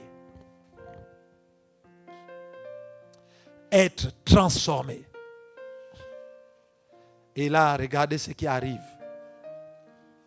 2 choses, c'est que les gens voient dans ta vie. 3e chose, la Bible dit, et Moïse et Élie apparurent. Et ils s'entretenaient avec lui. Et le livre de Luc, le chapitre 9, nous dit qu'ils s'entretenaient avec lui à propos de ce qui devait arriver. Donc, il devait aller mourir à la croix. Ils s'entretenaient avec lui. Matthieu dit, ils parlèrent avec lui. Lorsque quelqu'un est métamorphosé, est transformé, le troisième critère, c'est que Moïse et Élie arrivent. C'est pas que Jésus les a appelés. Ils sont venus parce qu'ils sont attirés par la transformation. La transformation d'un enfant de Dieu attire Élie et Moïse. La transformation d'un enfant de Dieu attire la loi et les prophètes. La transformation d'un enfant de Dieu attire la parole de Dieu vers toi. La parole de Dieu vient s'entretenir avec toi. C'est plus toi qui lis. Tu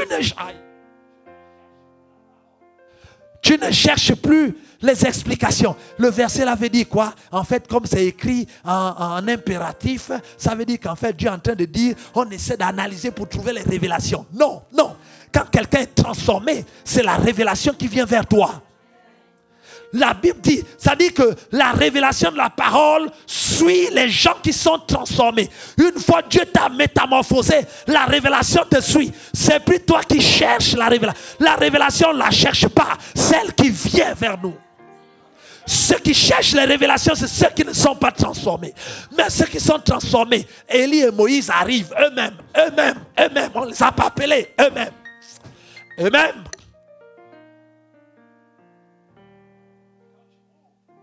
Tu ouvres la Bible pour lire. Dès qu'on regarde, le ciel regarde. Quelqu'un qui a été transformé, qui s'est laissé entre les mains de Dieu et qui a subi la métamorphose de Dieu. Automatiquement, s'il y a un attrait, c'est comme le courant. Le plus ça attire, le moins. Automatiquement, la transformation attire la révélation de Dieu. Et la révélation vient te trouver. C'est elle qui s'entretient avec toi. C'est elle qui vient te parler pour t'expliquer ton avenir et ce que Dieu veut que tu fasses. C'est plus toi qui cherches.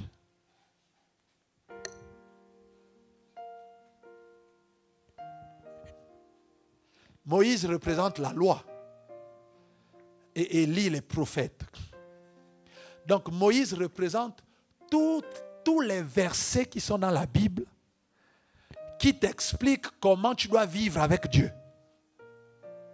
Et Élie représente tous les versets dans la Bible qui t'expliquent l'avenir. Ce que Dieu a prévu pour toi. La Bible dit que lorsque tu es transformé, Dieu t'envoie les deux choses. Quand tu lis la Bible, Moïse t'explique la loi et Élie te dit ce que cette parole-là va faire pour ta vie dans l'avenir. Donc tu as l'explication présente de comment il faut vivre avec Dieu et tu as un éclairage sur ta vie dans l'avenir. Tu es posé. Tu sais où tu vas. Dieu lui-même vient t'expliquer sa parole et l'adapte. Mais il ne le fait que pour ceux qui sont transformés. Les conformés là, ça rame.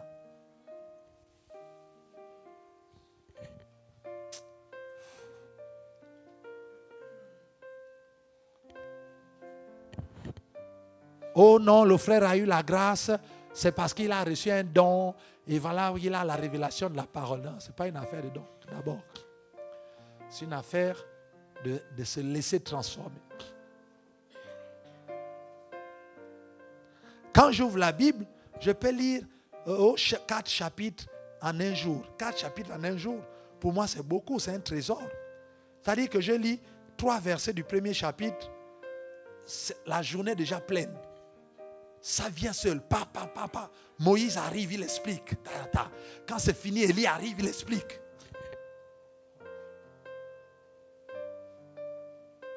Je ne fais pas d'effort pour ça. Mon seul effort, c'est lire la Bible et écouter. Moïse et Élie viennent seuls.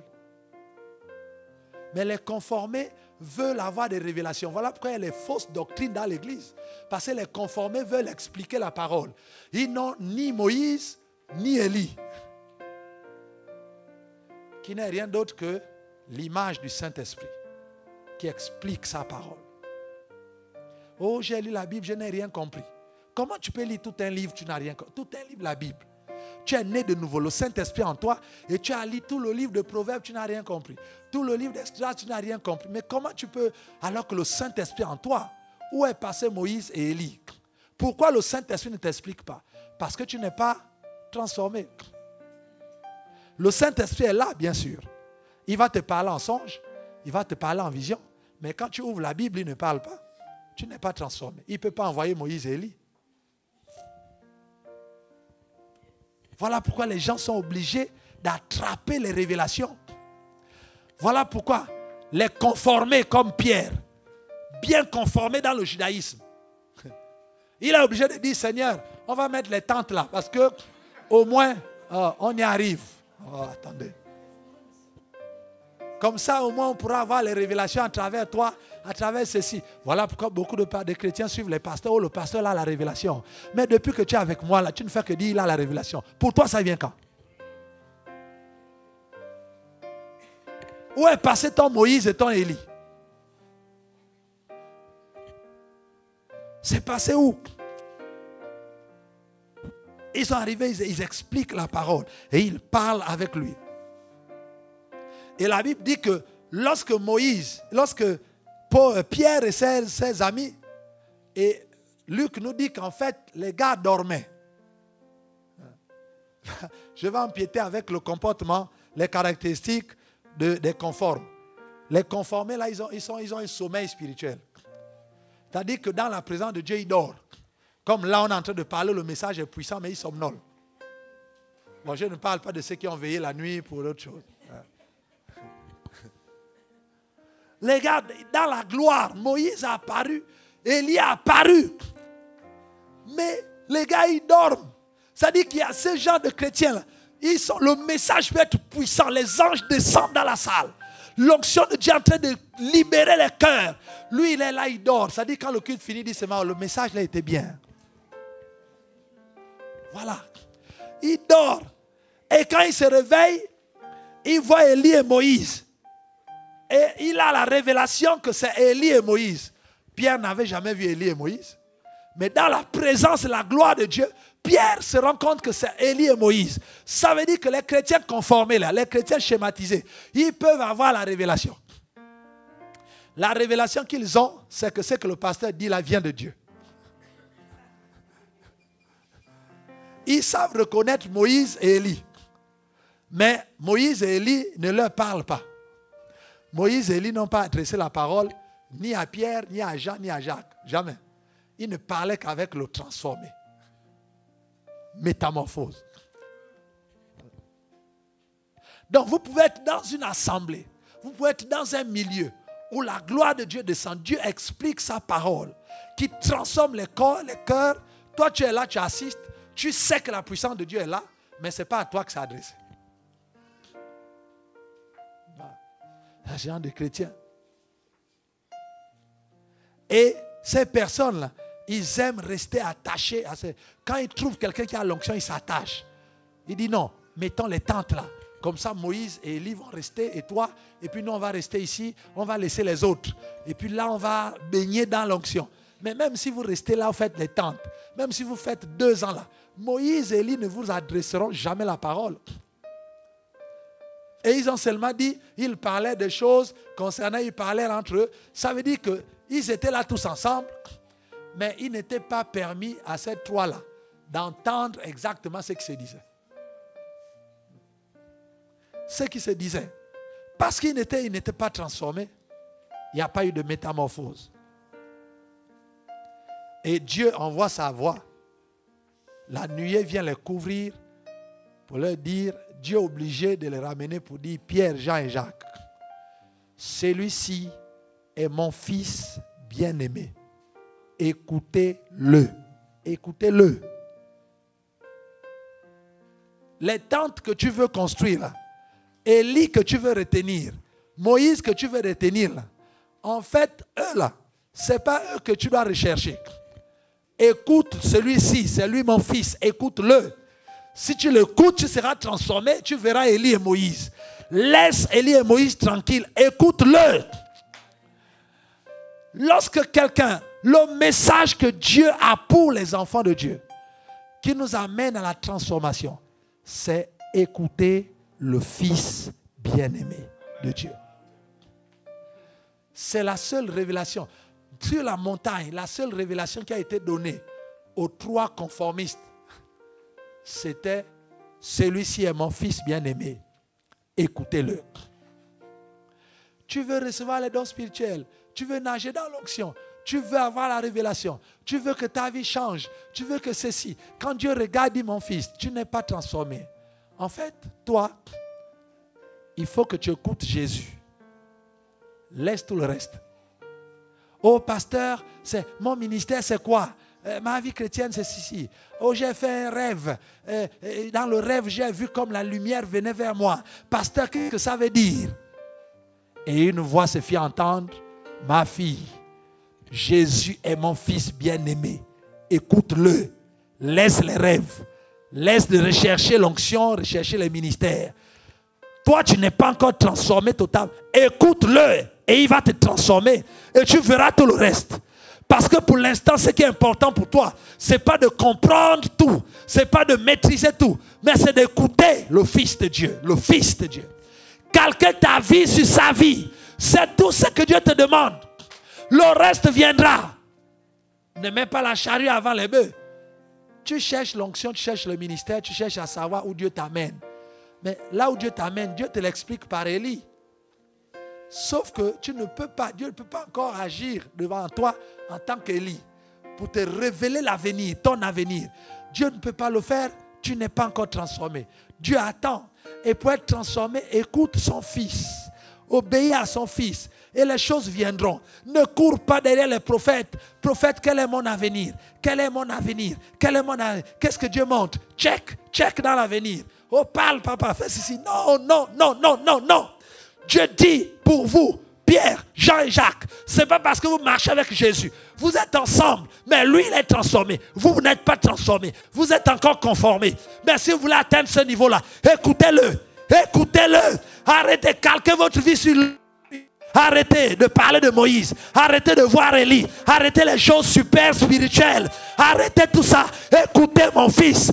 Écoutez mon fils. Écoutez mon fils. Lisez sa parole. Obéissez à ce que mon fils a dit. Laissez tout le reste. Ça viendra après.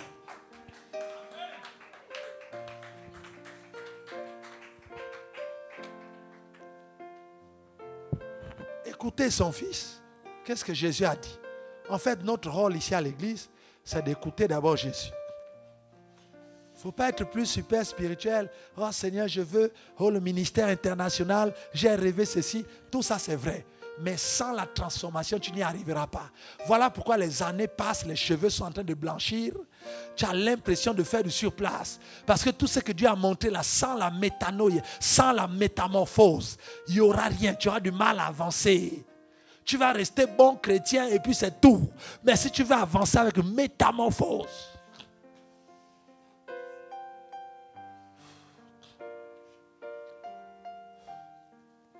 à ce niveau, on ne triche pas. C'est chacun connaît sa vie. Moi, mon rôle, c'est de parler. Après, je vais me débrouiller moi-même à écouter, à mettre en pratique. Si tu ne veux pas mettre en pratique, ça se verra sur ton visage. Ça se verra sur tes vêtements. Ça se verra à chaque fois que tu vas ouvrir la Bible et écouter si tu es embrouillé ou pas, si tu comprends quelque chose ou pas. Ça se verra. Ça n'a rien à voir en fait. Ne fais même pas semblant de vouloir me faire plaisir. Si je fais l'appel, si tu ne veux pas venir, ne viens pas. Ne fais pas semblant. Ne fais pas semblant. Dieu et toi, vous savez à quel niveau tu en es avec l'affaire de sous-schématiso et métamorphoso. Tu es où? Tu le sais. Laisse tes années de vie chrétienne. Laisse tes expériences de côté. Laisse ton parler en langue de côté. Prends ta propre vie toi-même en tant qu'être humain. L'âme, le cœur, devant Dieu. Par rapport à la métamorphose et au conformisme, tu es à quel niveau? C'est de ça qu'il s'agit, c'est là on doit prier. Ça n'a rien à voir avec.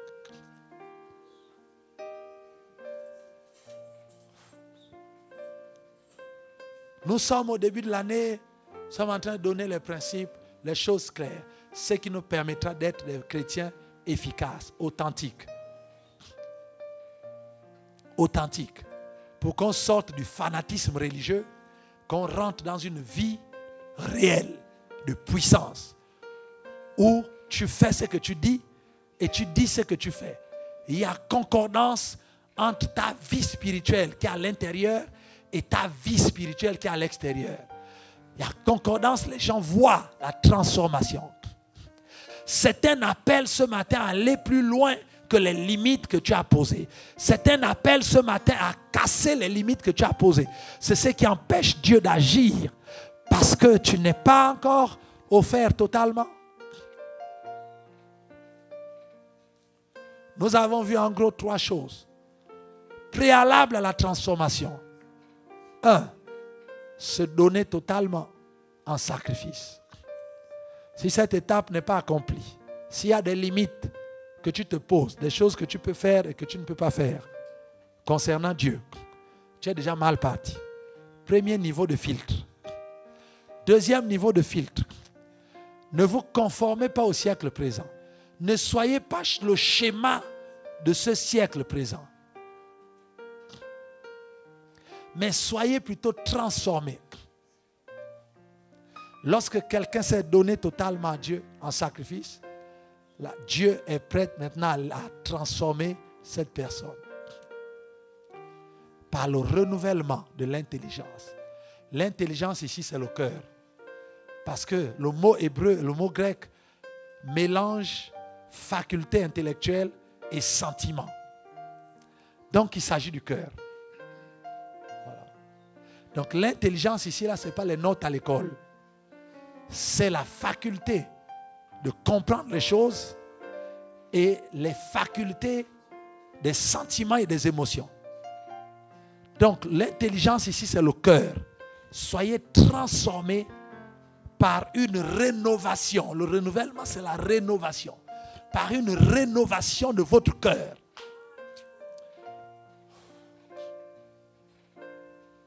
Wow. Wow.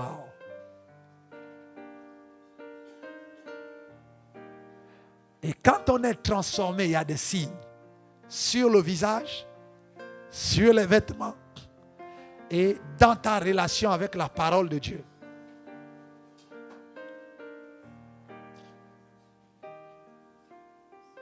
Tu comprends facilement la parole, Dieu te l'explique. Tes actions changent, tes œuvres ont changé et ton visage a changé. Tous les visages de tristesse, tout ça là c'est parti. Tout ce que tu as subi dans le monde. Dieu te donne de nouveau, tu es resplendissant. Ça sont les caractéristiques de la personne qui est transformée. La personne qui n'est pas transformée entend mais ne comprend pas. Elle sommeille, etc. Et une fois nous sommes transformés, alors nous pouvons connaître la volonté de Dieu.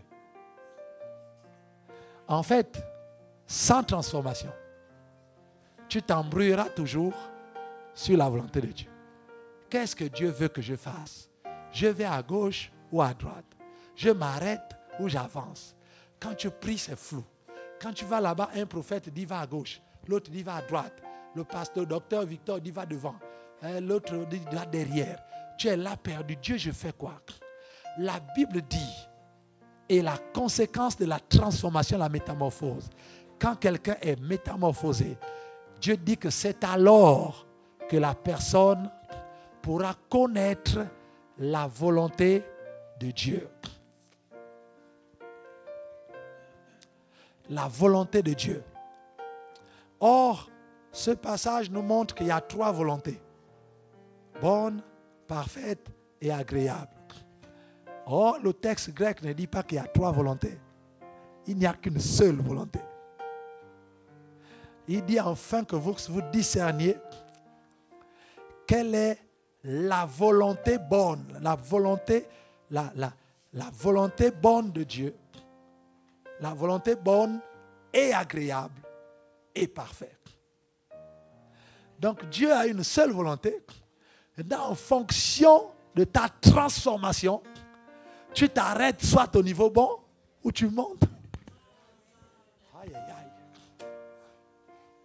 aïe. La volonté de Dieu est bien, elle est bonne. Mais si tu pousses encore, elle peut être agréable et elle peut être parfaite. C'est la même volonté, ce n'est pas trois. C'est la même volonté qui est bonne et agréable et parfaite. Donc quand Dieu te dit, ma fille, je veux que tu pries. Dans la prière, là, en fonction de ton niveau de transformation, tu peux prier et obéir, faire cette volonté-là d'une manière bonne. Mais en fonction de ta transformation et en fonction de ce que Moïse et Élie vont t'expliquer sur ce que Dieu a dit. Lorsque Dieu te dit, mon fils, prie, en fonction de ce que Moïse et Élie vont t'expliquer de cette phrase-là, mon fils, prie, tu peux t'arrêter à bon, ça c'est tout le monde. Mais la révélation peut pousser et tu pries d'une manière agréable. Ou encore, une fois que tu as été transformé totalement, tu deviens l'image de Christ et tu rentres dans la perfection. La volonté bonne de Dieu, c'est ce que Dieu attend de tous les chrétiens. La volonté agréable, le niveau agréable, c'est ce que Dieu n'attend pas des chrétiens. Mais on le surprend. Dieu n'attend pas de nous que nous soyons agréables. Dieu attend de nous que nous soyons bons. C'est-à-dire que nous appliquions la parole. Mais plus son esprit nous explique le cœur de Dieu, quand nous comprenons le cœur de Dieu, nous disons non, on ne peut pas s'arrêter là. On avance. Et Dieu est agréablement surpris. Agréable, ça veut dire ce qui fait plaisir. Donc, en plus de ce qui a été bon, on a fait plaisir à Dieu. Mais quand la révélation s'approfondit encore, on est transformé à la même image de gloire en gloire, comme par le Seigneur l'Esprit. Et plus on approche la perfection, plus on rentre dans la volonté parfaite. Et la volonté parfaite de Dieu, ça là, c'est-à-dire que pour Dieu, ça là, on verra ça quand on sera mort. C'est là on rentrera dans la perfection. Mais il peut arriver qu'il y ait une métamorphose sur la terre et que tu vives sur la terre la perfection de ce que tu devrais vivre après la mort. Donc c'est possible d'atteindre la volonté parfaite. Jésus a vécu la volonté parfaite n'étant pas mort.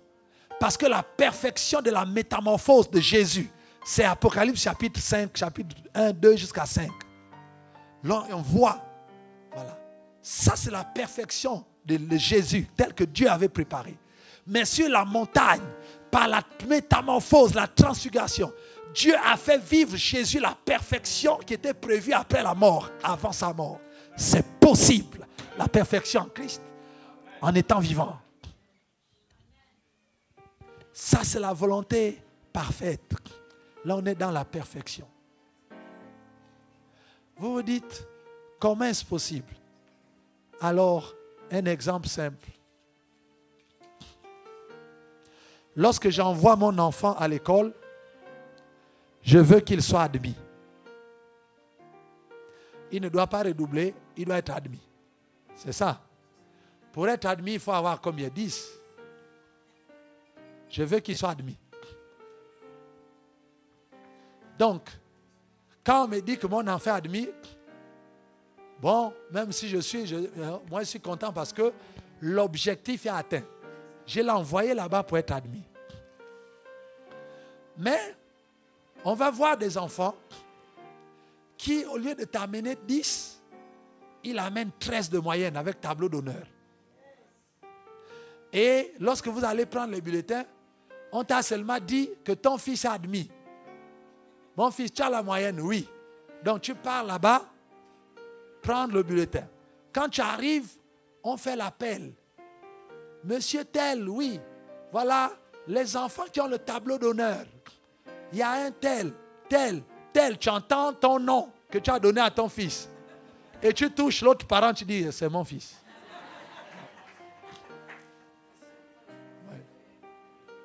La fierté parentale. Là, Quand tu vas devant prendre le bulletin de ton fils, tu prends même le tableau d'honneur, tu fais la photo. Ce n'est pas toi qui as fait l'école. Hein. Tu fais la photo avec le fils, tu as souri, tu mets le tableau d'honneur là.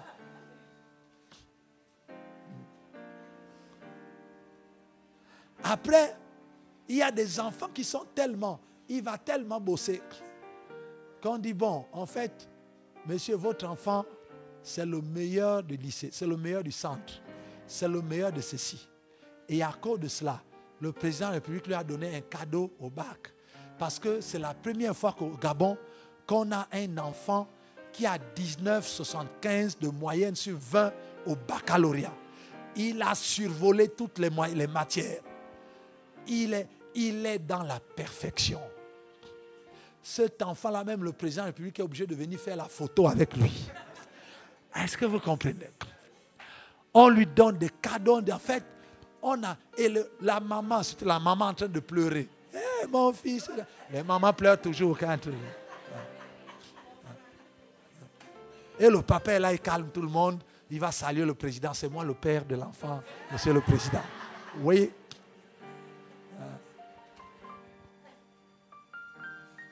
Celui qui a eu 10, c'est la volonté bonne. En fait, tout le monde veut que tous les enfants soient admis. Celui qui a eu 13 avec tableau d'honneur, c'est toujours la volonté bonne et agréable. Parce qu'elle est d'abord bonne. Pour qu'elle soit agréable, il faut d'abord qu'elle soit bonne. Il a dépassé 10, c'est bon. Mais il a ajouté quelque chose d'agréable qui m'a fait plaisir. Et je suis sorti les épaules au carré devant les autres parents, tout vantard. Donc ça m'a fait plaisir. C'est un enfant, il était dans la volonté agréable. Celui qui a tapé 19,75 de moyenne au bac, il est dans la perfection. Il devient une icône, une référence du pays. On sort son nom dans les journaux partout, etc. Mais pour atteindre 19, là, il est d'abord admis. Il est admis pas parce qu'il a 19. Il est admis parce qu'il a dépassé 10. Et après, ça évolue. Donc tu ne peux pas être agréable à Dieu si tu n'as pas fait ce qui est bon. C'est pas possible. Tu ne peux pas avoir 13 si tu n'as pas eu 10. Donc quelqu'un ne peut pas être agréable à Dieu s'il ne fait pas déjà ce que la Bible dit, ce qui est bon.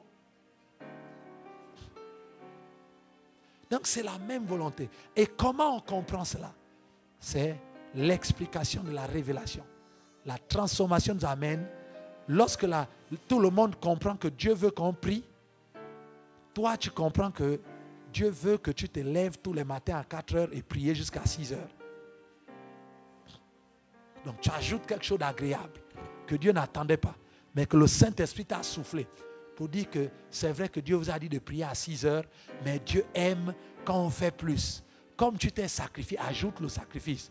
Tu n'as pas de problème à te sacrifier puisque tu t'es déjà sacrifié totalement. Le Saint-Esprit te dit ajoute 2 heures et tu deviens agréable. Et tu grandis dans ces relations-là. Et Dieu agit et ta vie ne pourra plus être la même. Ta vie ne pourra plus être la même. Comment passer de la conformation à la transformation? C'est là la clé de la vie chrétienne. Prends ce message, réécoute-le, nous tous, toute l'année, mets en pratique. Je te défie que d'ici le mois de mai-juin, même moi je vais t'oublier. Je sais que Dieu va faire. Dieu n'est pas loin. C'est nous qui ne voulons pas faire comme Dieu veut. La religion nous a convaincus que ce que nous faisons là, c'est ça là la vie chrétienne. Non, ça c'est le niveau bon. Il faut monter. Et même le niveau bon là, il y en a qui n'ont pas ça. Parce qu'ils ne veulent pas changer, de ne pas se donner à Dieu. Voilà le schéma, et le chemin que je voulais te donner pour voir d'où ça part et où on finit. Pour que chacun de nous se voit à quel niveau il est coincé et à quel niveau il s'est arrêté. Pour que tu vois le gap qui te reste à faire dans ta vie chrétienne. Pour que tu ne sois pas un chrétien de dimanche ou un chrétien de l'église Sive ou un chrétien qui vient seulement faire ce que les pasteurs ont dit. Il faut que tu évolues. À quel niveau tu es? Voici la parole.